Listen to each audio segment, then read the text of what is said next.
¿Qué es el ethical hacking? Básicamente es la evaluación a nivel de seguridad informática de un sistema o una red, ¿no?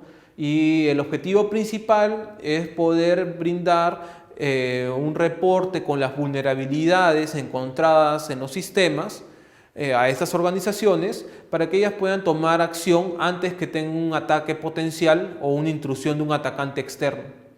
Pero también es importante mencionar que no solo sirve para eso. Las evaluaciones o los reportes de ethical hacking, como comento, su principal objetivo es conocer las vulnerabilidades a nivel informático, las vulnerabilidades informáticas de los sistemas o redes. Pero también existe en la vida real otro objetivo o otro fin que es importante, que es básicamente el apalancamiento de presupuestos. Muchas veces nosotros, encargados del área de seguridad informática de una organización, damos alerta o comentamos con la gerencia que existen temas para mejorar en nuestras redes y aplicaciones. Y básicamente la gerencia o la alta dirección, ¿qué es lo que dice? ¿Cuál va a ser mi retorno de inversión de gastar o invertir $50,000 en un equipo de protección o en capacitar a mi personal en temas de seguridad, ¿no? Entonces, cuando la gerencia general o la alta dirección ve un reporte de ethical hacking o un reporte de una intrusión en los sistemas y se dan cuenta que están expuestos la información y la imagen de sus organizaciones, toman conciencia de la importancia de la seguridad informática y dado lo cual se desprenden presupuestos importantes para hacer mejoras en estas áreas. Entonces también sería importante tener mapeado que es uno de los, no objetivos, pero sí de la utilidad que puede tener el hacer una evaluación de ethical hacking. Concientizar a la alta dirección que tienen que hacer inversiones en infraestructura, en servicios y capacitación a su personal respecto a temas de seguridad informática. Estudios y certificaciones que uno debería tener en mente si quiere comenzar a plantearse una carrera en el tema de la seguridad informática. Básicamente tenemos al primero de ellos que podríamos mencionar, que es GIAC. GIAC es una entidad, es la parte de certificación de SANS, que es uno de los líderes en el mercado a nivel de seguridad informática. Básicamente GIAC tiene certificaciones como GPEN, que es la que estamos viendo en pantalla, que tiene un alto nivel técnico. Son un examen de aproximadamente 150 preguntas que se da literalmente al contactar a una persona de GIAC en tu ciudad y él pueda tomarte el examen con un costo aproximado de unos $800. El nivel técnico es bastante alto y dado lo cual también son bastante reconocidas a nivel mundial. Otra importante, de hecho de las más conocidas, es CH, que ustedes deben ya haberla escuchado, es patrocinada o es sponsoreada por AC Council. Si ustedes están pensando en hacer una inversión en su currículum, ¿no?, para tratar de postular a ese tipo de cargos o de áreas, CH podría ser una de las mejores opciones, dado que es la más conocida de todas las certificaciones a nivel internacional respecto a ethical hacking y pruebas de penetración. Son 125 preguntas y se requiere un 70% de aprobación de estas preguntas para tener la certificación. Es un examen de preguntas múltiples, ¿no? Básicamente es una aplicación, ¿no?, de preguntas y respuestas. El nivel técnico es bastante asequible, o sea, después de terminar este curso completo, usted estaría en capacidad de poder dar un examen como este, ¿no? Yo creo que podría ser una de las mejores inversiones si es que uno está pensando en tener un estudio y una certificación al respecto. Luego de ello tenemos a CPTE, que es sponsoreada por mailtube.com. Básicamente es una certificación técnicamente nivel medio, o sea, totalmente asequible para una persona que esté llevando este curso. A diferencia de Easy Council o de GIAC, en las cuales ustedes tienen que hacer una coordinación con un centro autorizado en caso de CH o con una persona autorizada en caso de GIAC, en Mail2 el examen es en línea y también tiene un costo mucho menor que las dos anteriores. Entonces, en ese sentido, también podría ser una buena inversión, ¿no? Para tener al menos la primera certificación que ustedes puedan pensar, podría ser CPTE. Y por último, tenemos a Offensive Security con el OSCP. De hecho, este es una certificación de otro nivel en relación a las tres anteriores, en el sentido que esta de acá es la única, por ejemplo, que no es una certificación de preguntas múltiples. Básicamente lo que plantea Offensive Security es un laboratorio en línea, en el sentido de que cuando uno toma la certificación no recibe un examen, sino un cliente de VPN con un usuario y una clave personalizada a esta persona que va a tomar el examen. Básicamente, a través de esta VPN tú te conectas a una red. En esa red hay varios servidores vulnerables y la certificación consiste en vulnerar esos servidores o aplicaciones y hacer un reporte de cómo lo hiciste y hasta qué nivel pudiste escalar privilegios o penetrar esas redes. Incluso esos servidores puedes penetrar en una red que te lleva a otros segmentos para penetrar otros servidores. Entonces es una certificación en la cual ya hay que tener un poco más de experiencia, hay que haber caminado un poco más, tener, ¿no? Mayor conocimiento de las herramientas y también del uso de, como estábamos viendo, no solo de herramientas automatizadas, sino de scripts personalizados para este tipo de escenarios. De hecho, el costo de la de GIAC, la de Easy Council y la de Offensive Security aproximadamente son $800 y la de Mail2 creo que no sobrepasa los $300 actualmente. Metodologías. Un tema importante en el sentido de que aunque suene que esto es un tema de hacking, es en realidad un proyecto llevado de manera ordenada, con un cronograma, ¿no? Y controlada principalmente por el cliente. Quien tiene el control de este tipo de servicios es el cliente. Y eso lo menciona OSS-TMM. Por ejemplo, pautas importantes que tenemos que tener en cuenta es de que nosotros no podemos realizar una evaluación sin antes haber tenido una autorización formal de parte del cliente a evaluar la infraestructura que estamos contratados o que ha sido la propuesta técnica de este proyecto. Eso es importante en el sentido que en la mayoría de nuestros países ya existen leyes sobre delito informático.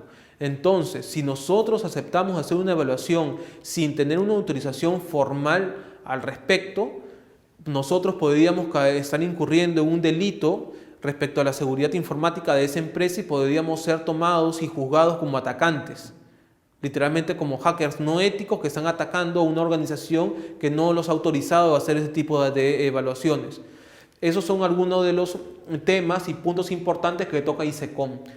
Además de ello, ISECOM describe varios puntos importantes que tenemos que tener en cuenta al momento de hacer estas evaluaciones. De hecho, ISECOM, a diferencia de ISAF, ¿no? Por ejemplo, que le he mencionado, solo para hacer una referencia, es una metodología que tiene más de 10 años de vigencia. Está en su versión 3 que han sacado en este último mes, hace un par de semanas, y es la metodología más usada a nivel global para hacer temas de evaluaciones informáticas. Básicamente OSS-TMM, como ustedes pueden ver, es una metodología, ¿no? Un manual de la metodología para hacer testeos o pruebas de seguridad informática. De hecho, es importante que revisen el URL que les he propuesto, que ustedes pueden encontrar de manera pública OSSTMM. En el sitio web de ICECOM ustedes pueden encontrar el PDF de la metodología para que lo puedan leer, ¿no?, con detenimiento y tranquilidad. De hecho, les adelanto que es un texto un poco denso, ¿no? No es un texto muy dinámico. OSSTMM abarca una gama amplia de la seguridad, no solo la seguridad informática, sino también la seguridad en los componentes o, por ejemplo, la seguridad física en las telecomunicaciones, en los sistemas. Entonces, puede ser importante darle una revisada para que puedan tener una idea mucho más clara de lo que ofrece ICECOM y por qué se ha vuelto de facto la metodología para hacer este tipo de pruebas. A ver, entonces, otra metodología que tenemos que puede ser importante y es un buen recurso, no solo para hacer evaluaciones tipo de ethical hacking o evaluaciones de seguridad en las redes, sino también para muchas más cosas, como por ejemplo, si ustedes les encargan en su trabajo realizar el aseguramiento del servidor web. Entonces uno puede encontrar algunas buenas prácticas en internet, en foros, en algunos blogs, pero no hay una referencia de buenas prácticas oficial o como estándar. Justamente eso es lo que nos puede ayudar las publicaciones de NIST. NIST, que como ustedes conocen es el Instituto de Tecnologías de Estados Unidos, tiene la serie 800, que es un compendio de boletines y recursos para el aseguramiento y guías para pruebas de seguridad informática en varios componentes. Por ejemplo, vamos a darle una revisada.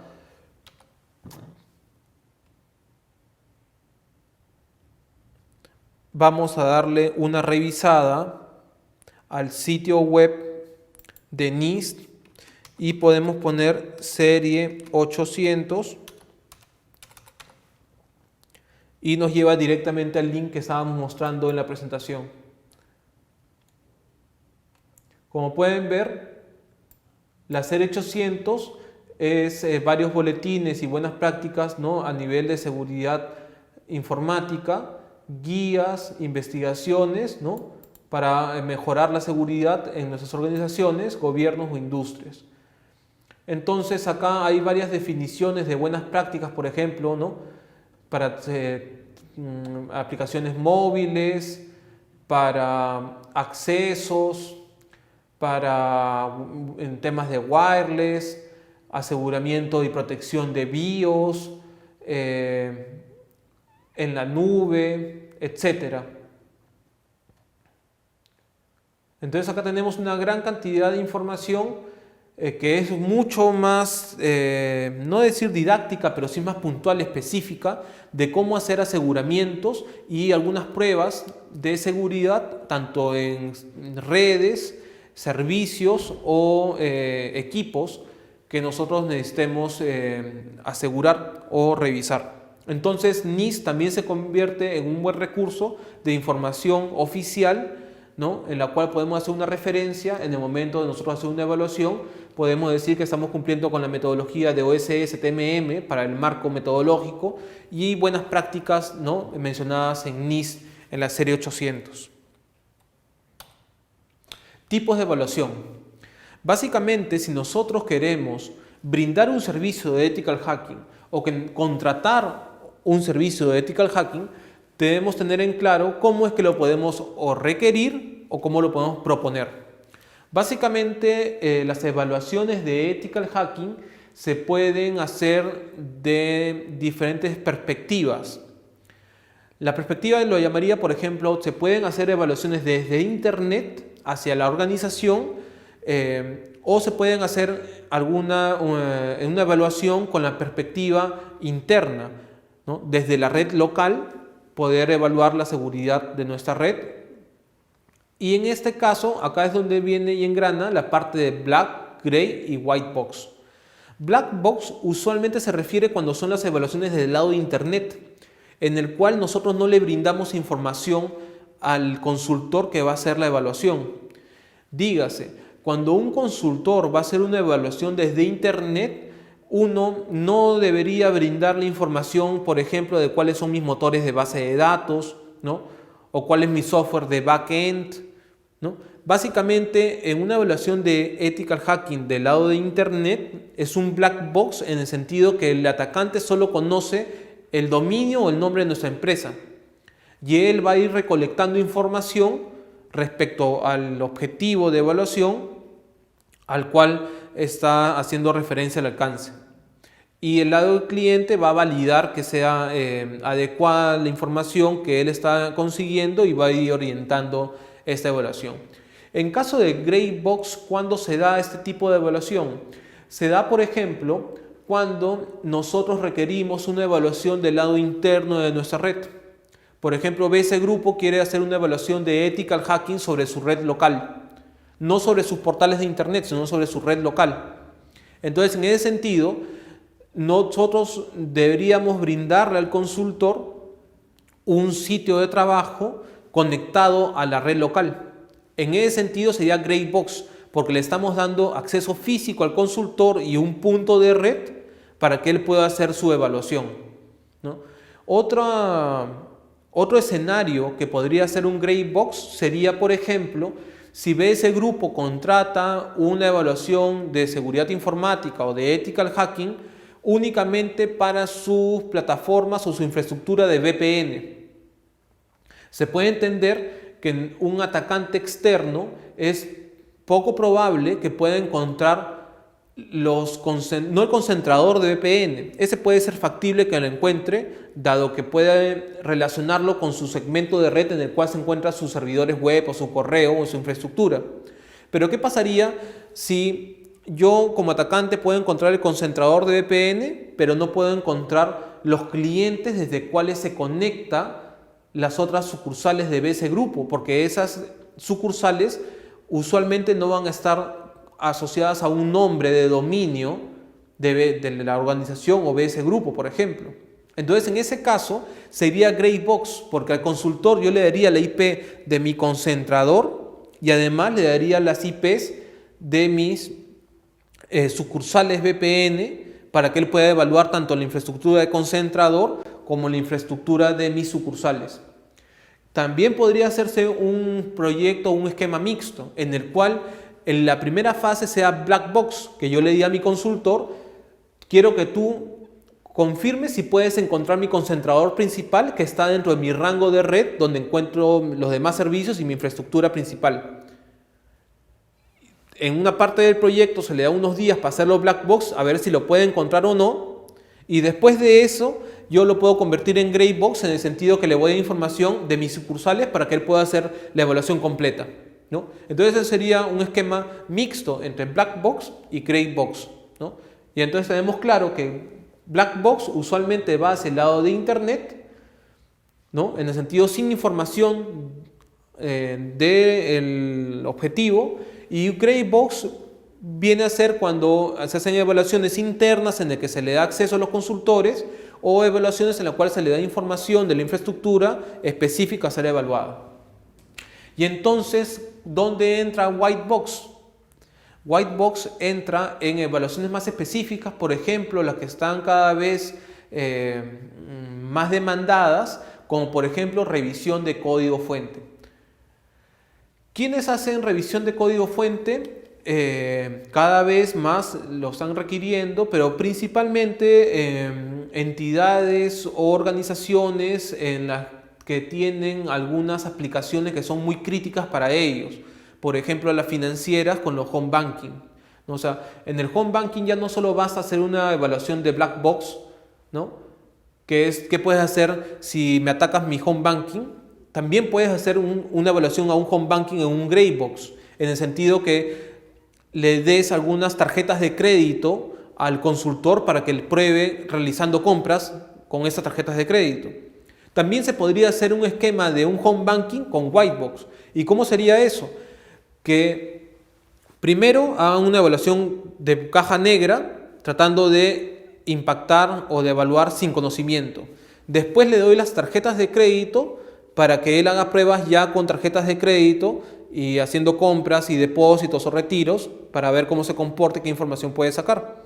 E incluso se le puede dar, después de eso, se le puede dar el código fuente de la aplicación para que ellos puedan hacer una evaluación mucho más exhaustiva y a detalle de toda la funcionalidad que tengo, por ejemplo, en mis clases o en mis programas, en mis líneas de código. ¿Para qué? Para que puedan incluso prever vulnerabilidades que no están expuestas actualmente, o también para querer obtener una solución mucho más específica.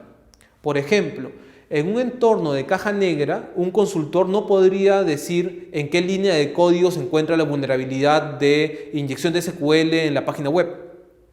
Pero si yo le doy el código fuente en un entorno de white box, o sea, ¿no?, caja blanca, yo le voy a dar todo el código fuente, él sí me podría dar una solución que diga en la clase de autenticación, en la línea 45, hay una asignación en la memoria, en la variable que no es correcta y podría ser mejorada de tal forma, y que incluso me pueda proponer la línea mejorada para yo hacer el cambio. Entonces, en ese sentido, sí es importante ver que un white box es viable, que puede ser una solución mucho más específica y puede ser también una evaluación que podamos requerir o podamos proponer al cliente en el momento de hacer un ethical hacking.